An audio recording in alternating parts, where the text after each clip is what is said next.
Blessings, my powerful MVP family and all those who will watch this video. This is the girl Miss Bev with yet another video.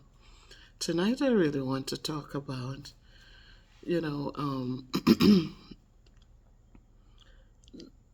just think about the difference between the refugees and someone just coming into America for a better chance of life. I want you to think about the two. Is there a difference? Is there a difference? Now let's look at some of the people who have been coming in, and let's look at some of the stereotypes that have been attached to these people. When you look at Jamaicans, right? They talk about Jamaicans, oh, they work 4 jobs, 3 to 4 jobs, right? We look at the Mexicans, and them say them work for very cheap. We look at the Asians, them say them smart, but them always stick together. But aren't these the ingredients of a successful society, though? If they're supported? Asians always stick together. You look at a set of Asians coming in. They are good with economics. They will have their nail salons. They bring in the people to work. Somebody else will come in. They have a restaurant nearby, or they have a food stand nearby. They have a fish market going on, or a 99-cent store, and they'll come in and they band together and have a whole block, right? Teach about economics. It takes about supporting one another to help them build. Then again, we talk about Jamaicans and say, oh, them have 3, 4 jobs. But Jamaicans, aren't they showing us what hard work looks like? That they're not people who want to sit down and take handouts, but if the work is out there, they'll go out there and do it.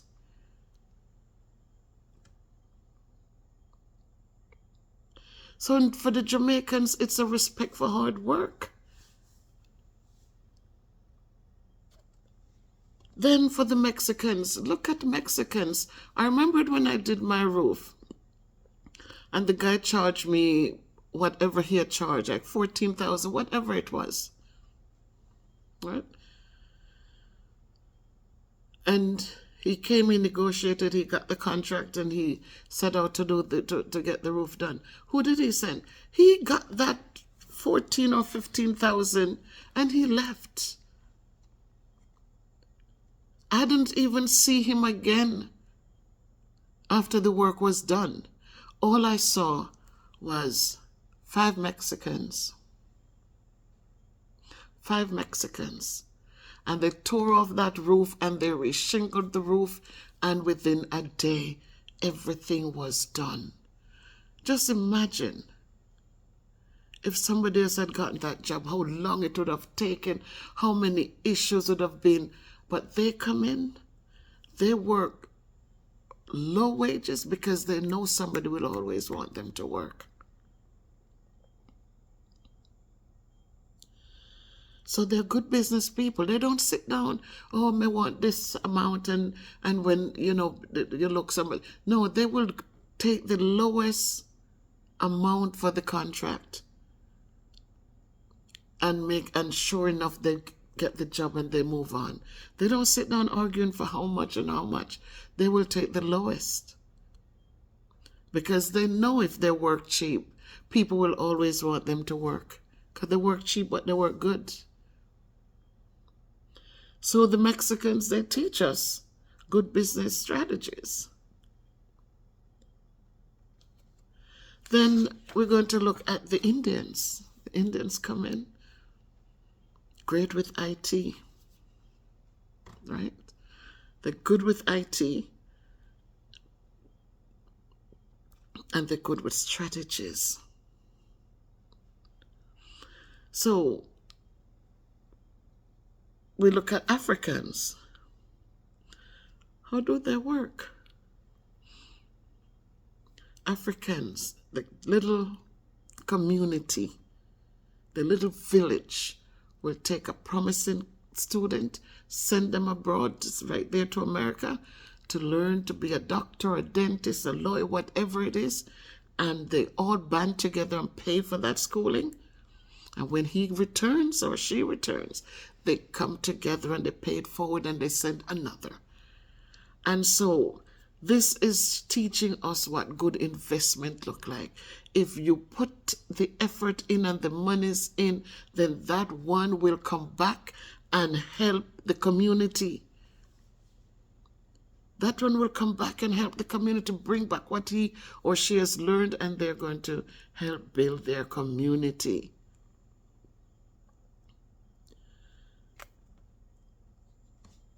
So when we look at these groups, right?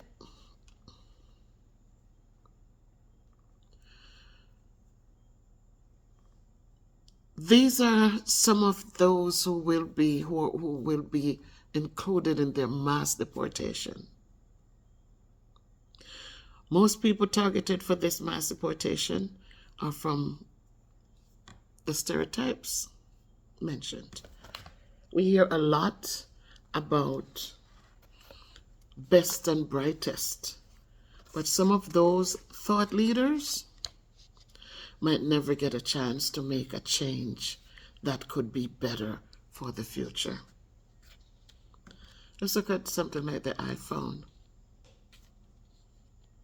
There has not been much of a change for the past 10 plus years, right?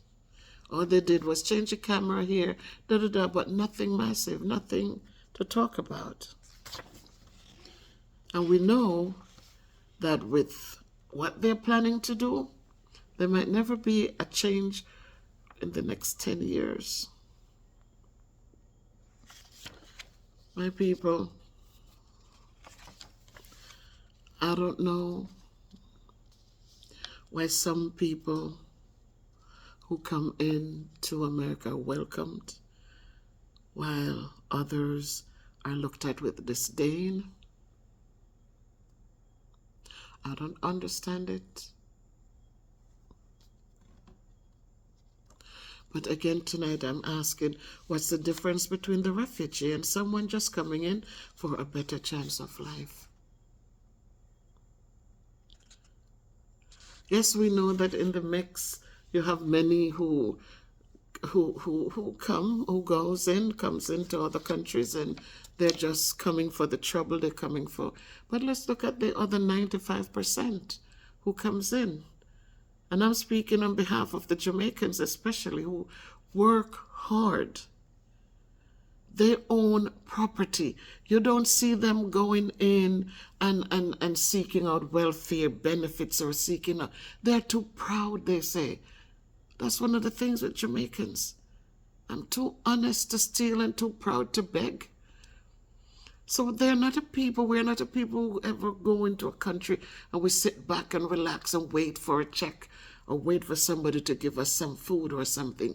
We work hard. We're so filled with pride. We work hard. And so tonight I'm just saying on behalf of those who are part of this plan that is getting put together. Some people, I look at the video that I did before that talks about if you are undocumented in America, if you're illegal in America, you should do this. And you see some people, one person said he called them pathetic. He calls them pathetic. I said, why couldn't you put the SYM to it and be sympathetic to their situation? These are the people who come in and they get the work done. They're running here, they're running there. They're getting the work done. And so as we're praying and we're lifting up and we're praying and hoping, as I said, God has been good to us that, five of us, and we all went in with our papers. But it doesn't mean that I cannot just speak on behalf of those that I know. will face a lot of hardships. A lot of families will be torn apart because of that D word. A lot of people are going to be returning home like common criminals. And this is why I said, if you are undocumented, don't sit around and wait to be taken out. There's a video I watched with the lady who went into Mexico and they deported her. They deported her. She has a daughter there. And when she went on a one-way ticket, and they didn't appreciate the stories that she was given. And she talks about what happened when where they put them or they detained them, how they carried them, and how they came back to Jamaica like common criminals. Don't think because it's a deportation, they're going to put you in a nice plane and you come home. They're seeing you as lawbreakers. So you're not going to get to come home in a nice jet blue where you sit in and then you walk out like the regular people. People will see you and will see you as what it's going to be. So I'm hoping that you guys are doing your research. One person had a comment. She said she put paperwork in. Adult children, we have to understand the immigration laws, that they have different categories when you're filing for people. There are people who have priorities, and they're all prioritized. And there are people, if you look on the form and you ask questions and learn these things, you know that if your kids who are married, established families, you are the last ones to get through. Immigration, how they do it is who needs that parent most. So if you're young, they're going to say, yeah, you need your parent. But as the age goes up, they say, no, you don't need your parent. So that's why it will take 10, 20 years before something happens. So because the deportation thing is going to become a reality, in January, February, people are being already put into place to carry out whatever needs to be carried out. Don't think, no, you can run and put in papers and you're going to get through. It's a process. Sometimes the way our own people go to these countries and behave with the crime and the drugs and the problems, they don't even want to give visas to innocent people. So you have to know your laws, guys. And when I say, open your ears, know what's going on around you, and then make an effort before they come and pick you up to get your things out of the country, because however they catch you, understand you have the CCTV cameras, the closed circuit cameras, CCTV, I don't know. But those cameras are all over the place. They're watching you. Nowadays, it's not like years ago when people have to do paperwork to find anybody. No, it's just a swipe of your passport. They have your image now. They're telling you, oh, put your face up there. And of course, you get a picture taken and tag what's happening. So these are ways for them to capture the biometrics and to make sure they know where you are, when you are there, and why you are there. So again, what's the difference? What is the difference between the refugee and someone just going into America for a better chance? They run off, they get the visa, and they give them 6 months, and they take the 6 months and it turns into years. But we know some people are welcome and some are looked upon with disdain. We know many, especially, we have Black Americans who, they look down on Jamaicans like there is a problem, like we're not related, like we're not from, our foreparents didn't come from the same country. You go into America and they talk, oh, you come here to take my job, you come here to steal our jobs. How can I come steal a job when the job was here before I got here?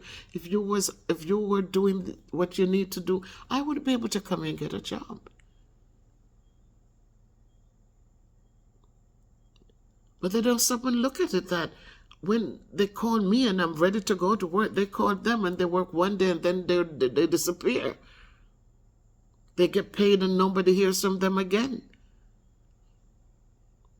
Because they were able to get welfare, they were able to get benefits. But you coming in, you had nothing to get. So we had to work hard for what we need. We had to pay for school. We had to do what we had to do. Some of us did get Pell and TAP and those things, and we took out student loans, and we push ourselves through.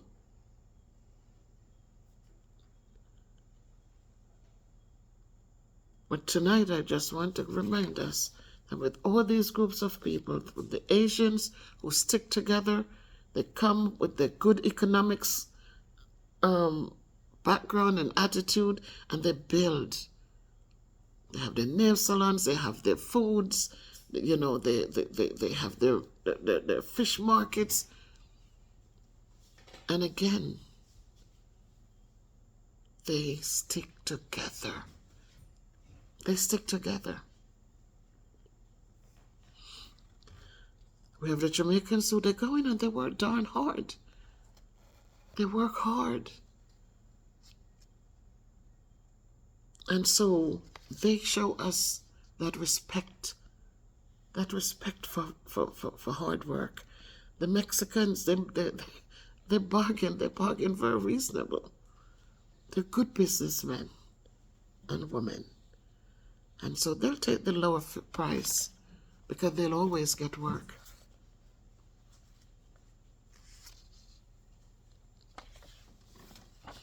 And then we have the Indians who come in snapping with the technology, IT and other telemarketing that teaches us how to strategize.